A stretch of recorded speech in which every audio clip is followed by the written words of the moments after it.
All right, so you want your immune system to be strong and support it, but you don't want to overstimulate it. What the heck do you do? This week on Awaken the Everyday Herbalist, immune stimulants versus immunomodulators. Fancy word for immune system tonics. Let's get started. So an immune stimulant is something that a lot of you are probably familiar with. There's the cool kid in school known like echinacea.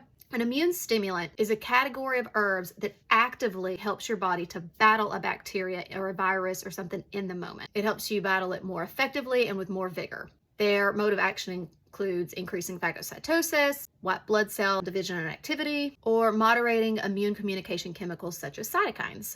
All a lot of fancy words and phrases for saying immunostimulants work with you on a cellular level and actually go to work. When do you want immune stimulants? Usually short-term acute situations. When you need a power boost, someone around you is sick, or you feel like you're getting sick, or you are sick. Colds, flu, viruses. This isn't really for long-term care. It's more like that 7 to 10 days, like right before you're presenting symptoms or while you're presenting symptoms. So immune stimulants are something that go into your body, work with you on a cellular level, and get it just going much stronger at doing different types of functions much more effectively.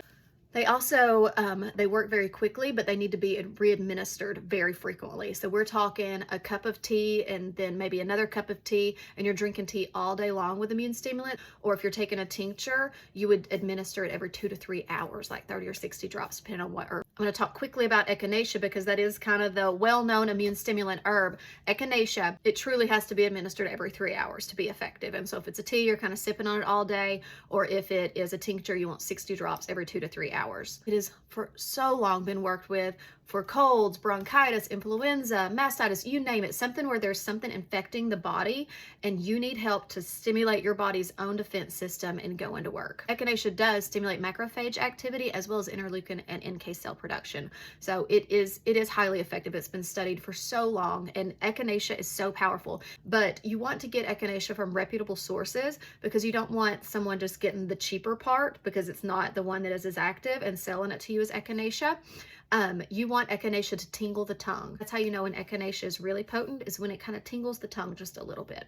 Other immune stimulants are andrographis, myrrh, and spilanthes, just to name a few.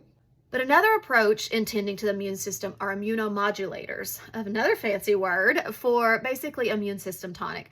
These herbs go to work in the system slowly and deeply nourishing the system. It isn't kind of this like, here we go. It's kind of like, I'm going to deeply nourish you so that when you are exposed to a virus or a bacteria or something, I am going to be better equipped to handle it.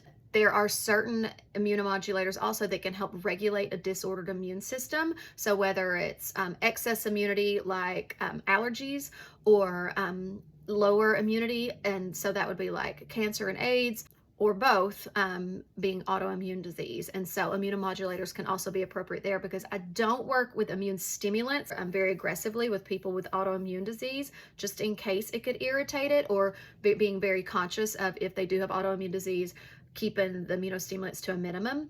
But immunomodulators, I have autoimmune disease and I always have an immunomodulator running through my system to try to keep everything kind of in check. But you don't have to have an autoimmune disease to want to put in an immunomodulator. This is if you find yourself just getting sick more than you used to, like catching something every single month. I mean, like, what is happening? Or if there's just something going around and you're like, I need to arm up, like say now, this is something that keeps you ready, but nourished and not overstimulated, immunomodulators. They're dosed less frequently, so not every 2 hours, but it is for longer duration. So let's say you drink 1 cup of tea every day for months, or if you're doing a tincture, like 30 to 60 drops 1 or 2 times a day for months. These are ones that the longer they're in your system, the deeper and deeper that they're going to work. I work with them usually at least 6 months at a time. And the immunomodulating herb that I want to bring up today is astragalus. It's probably one of my favorite because it's a boss. This herb is so powerful. Not only does it help to strengthen the immune system, it can help re-regulate a dysregulated immune system. So with autoimmune disease and so forth, this one can come in and try to help the body to bring more balance. And the other neat thing about immunomodulating herbs is each of them have specialties. And so I'm going to speak to astragalus' specialties instead of side effects. They tend to have side benefits. And astragalus is a cardiotonic herb. It's also kidney protective, and it's also nourishing to the lungs. So besides tending to the immune system, it's tending to all these systems as well. And so immune stimulants stimulates, it's fast, it's hardcore, and it's short term. Immunomodulators longer, deeper, kind of putting that shield up and working with balance. The ultimate thing in the end is remember it's your body that's doing this work. And so with herbs, the herbs are coming in and they're assisting you, but they do not replace rest and lower stress and a good diet, because herbs aren't drugs. They don't go in and just kind of do something to you. Herbs work with you. And so it's a whole system approach when you're working with herbs. You become a healthier you by working on becoming a healthier you, and herbs are there to help you all along the way. So I hope this helped.